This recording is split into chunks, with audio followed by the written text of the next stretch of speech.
ఏవైతే ప్రజలకి ఉపయోగపడాల్సినటువంటి స్థలాలు ఉన్నాయో వాటిని కొంతమంది ఎవరైనా ఎంక్రోచ్ చేసి దాని మీద ప్రజల నుంచి మోసం చేసి వాళ్ళ దగ్గర నుంచి అక్రమంగా వ్యాపార లావాదేవీలు నిర్వహిస్తూ వసూలు చేస్తున్న వాటి మీద మోసపోకుండా ఉండాలన్న ఉద్దేశంతో మేము తీసుకున్న ఒక యాక్షన్ ఈరోజు మీరు చూసే ఉంటారు, తెలిసే ఉంటుంది.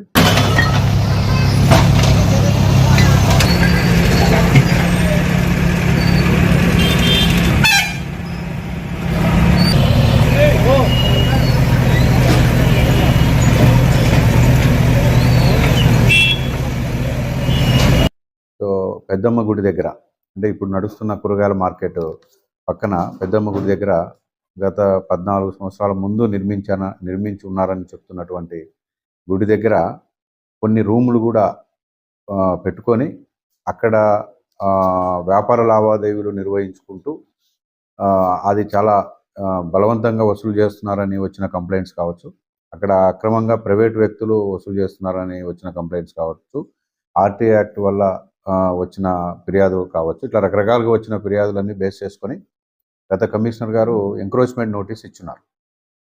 దాని మీద ఆ పిటిషనరు సుధాకర్ అనేటువంటి వ్యక్తి, సుధాకర్ గారు హైకోర్టుని అప్రోచ్ అయ్యారు.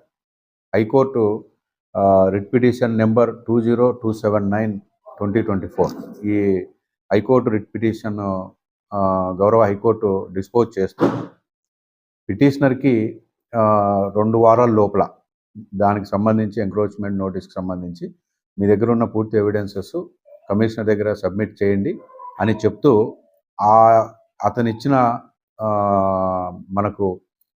సపోర్టింగ్ డాక్యుమెంట్స్ అన్నిటిపైన చట్టపరంగా డ్యూ ప్రాసెస్ ఆఫ్ లా ప్రకారం మీరు 8 వారాల లోపల దీని మీద చర్యలు తీసుకోండి, స్ట్రిక్ట్ ఆన్ మెరిట్స్ బేస్ మీదనే చర్యలు తీసుకోండి అని హైకోర్టు ఆదేశించడం జరిగింది. హైకోర్టు ఆర్డరు 17/9/2024 హైకోర్టు మాకు డైరెక్షన్ ఇవ్వడం జరిగింది. దాంట్లో మెరిట్స్ పైన యాజ్ పర్ రూల్ 8 వీక్స్ లోపు దాన్ని తీసుకొచ్చారు. దాన్ని బేస్ చేసుకుని సుధాకర్ గారు ఆయన కూడా ఇంకా మీ దగ్గర సో ఆయన రిప్లై ఇచ్చారు. రిప్లై ఇచ్చి మున్సిపల్ స్థలంగా మాకు తెలియదు, గతంలో డ్యూటీ వాళ్ళ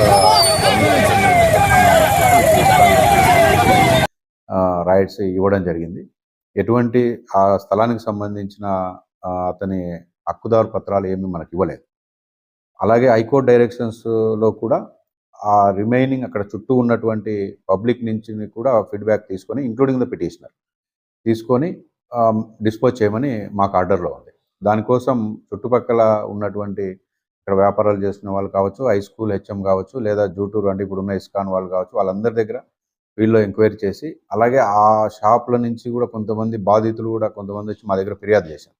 వాళ్ళవన్నీ కూడా ఫీడ్బ్యాక్స్ అన్నీ తీసుకొని ఫైనల్గా అది మున్సిపల్ రోడ్లో లేదా మున్సిపల్ స్థలంలో నిర్మించినటువంటి నిర్మాణాలని తెలిసిన తర్వాత గుడి మాత్రం మనం అలాగే ఉంచి గుడి మనం వెళ్లకుండా గుడికి ఆనుకొని ఉన్నటువంటి వ్యాపార స్థలాల్ని, వ్యాపార రూమ్లని ఈరోజు మనము రిమూవ్ చేయడం జరిగింది.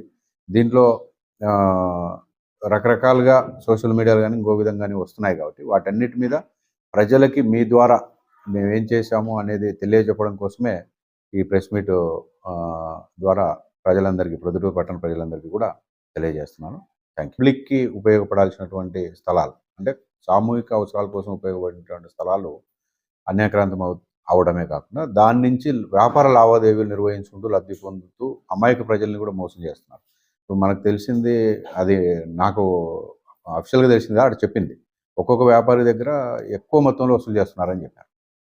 సో వాళ్ళైనా అది వస్తే మున్సిపాలిటీకి రావాలి, మున్సిపాలిటీకి వస్తే ఊరి మీద ఖర్చు పెడతారు.